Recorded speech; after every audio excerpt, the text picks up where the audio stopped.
how are you recruiting people all over the world? Like, do you know people in New Zealand or Tokyo that you can just call in? How does the process change from Been real Canada to fun and definitely a learning curve. So for our Irish office, that was purely based on people knowing people. So my old manager, who was from Ireland, recruited two people from his previous role, which was in the hospitality industry. So they all were managers of hotels. And these two solutions engineers now are one of our best, two of our best solutions engineers, and they literally just came from hospitality. They're very good problem solvers. They're very good client facing.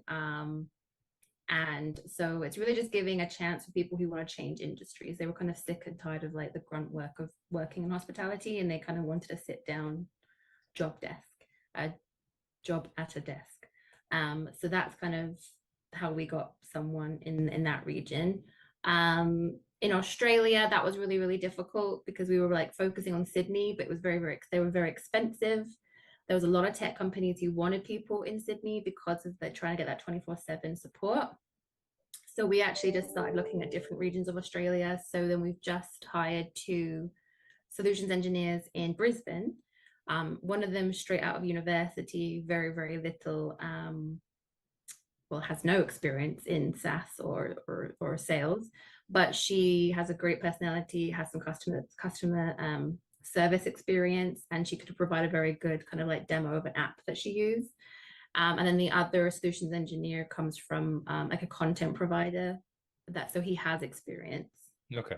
Um, and when you're talking about, how did you find them?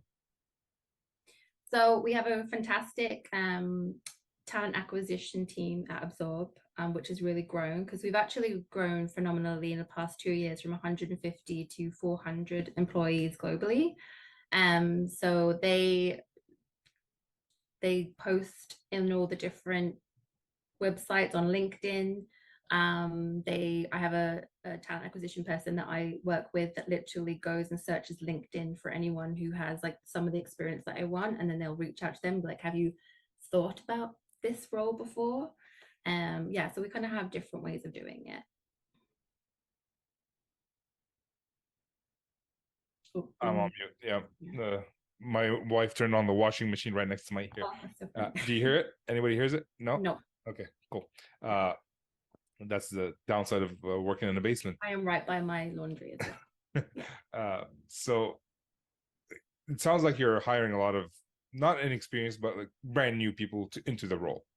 Yeah, they've never been a solutions engineer. They most probably didn't even know what a solutions engineer was prior to applying, which I like. So they just kind of read the description and they realize that, they're interested in getting into sales, but they might not want to carry a quota or be that kind of account executive person, but they're interested in technology and presenting and solving problems. And I think that skill set, you can get that from other industries and other jobs, and that's what I've really found.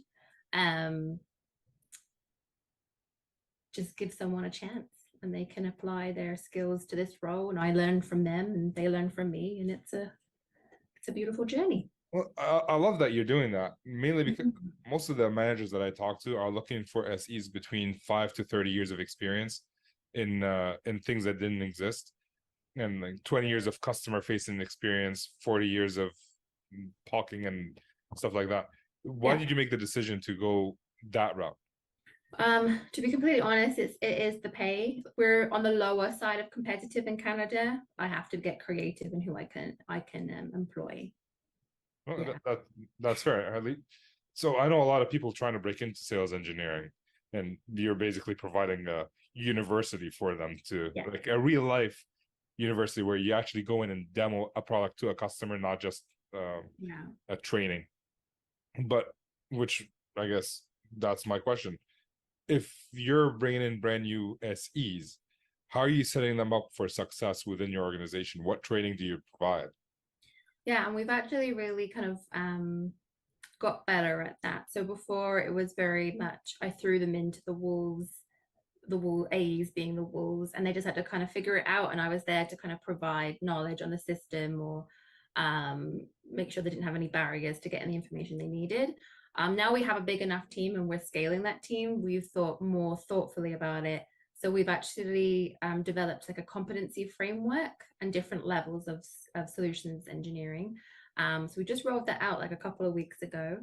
And so usually when you come on to Absorb, you are aiming to be a level 1. And I have like a checklist basically of things like experiences, things that they need to learn in order to then go up to the next level. And I would say like level 1, you'd be about a year in it. Then the second year would be level 2, and then the third year level 3. Yeah, and so a lot of it is just like learning the product, learning our integrations, developing your sales and your demo skills, and then kind of branching out to become like a mentor on the team, to represent solution engineers across the company or outside of the company. That's kind of like lots of different things. If they can kind of show that they've done it, then I will check it off and say, yeah, you're competent in that, and then you can move on to the next level, and it will have a pay increase with each level they do. So what are some of the challenges? I know initially you said like, hey, throw them to the wolves and the AEs. I like that. And then they'll figure it out. So I guess that was one challenge which you're trying to overcome with the training. Yeah. What are some of the other challenges of hiring inexperienced SEs? What is there any common mistakes or common issues that they run into early on? Yeah, for sure. So a lot of it is their reputation, and well, they have to earn the reputation of being able to be on sales demos. Account executives are an interesting bunch of people, and they are the ones that are in charge of getting the signatures, and they are the ones that hold the quotas. They don't want an inexperienced solutions engineer on their call making mistakes. Yeah. So we do kind of start them off in like lower value opportunities or a small market, and as they gain experience and a reputation, then our more seasoned account executives in the enterprise space will allow them on their calls. Because basically, if an SE messes up once, AEs don't want them on their calls, and that's been a real big challenge. Which I find interesting because I find AEs mess up quite a bit. Oh, they do all the time. They're fine to and be on their own call. Are like, how is this person? Yeah, I know, but yeah, double standard. Oh. It is a double standard. It's very frustrating. I refuse. And so you bring them in, they have their challenges. Obviously, you're training them. They're moving up. How do you keep them as part of the company if it's a challenge to pay? I think I control the things I can control, which is trying to be a good manager, making sure that any barriers that come up in their day-to-day work, that I can kind of eliminate that. I make sure that I can coach them on building that relationship with the account executive.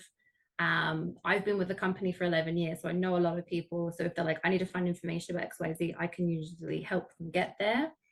And then I also try and deliver feedback so they can continuously improve. So we've just implemented Gong like a year ago. So we record all our demos now, and I can't even believe that we even ran our company without it.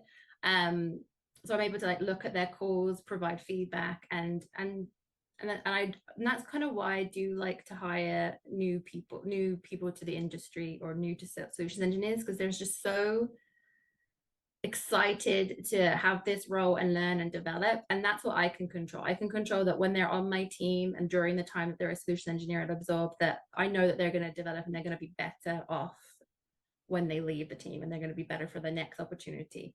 Now we hope to keep them at Absorb. So, there might not be solutions engineers for life. I do believe that because of our role at Absorb, we know a lot about the product, a lot about how things work, that we can actually go to different teams after solution engineer, so product ownership or implementations or whatever.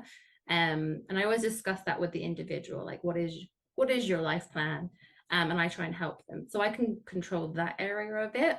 I can't always control the pay. I do try to, and the incentive part of it, but I can make sure that they are continuously learning and developing in the role.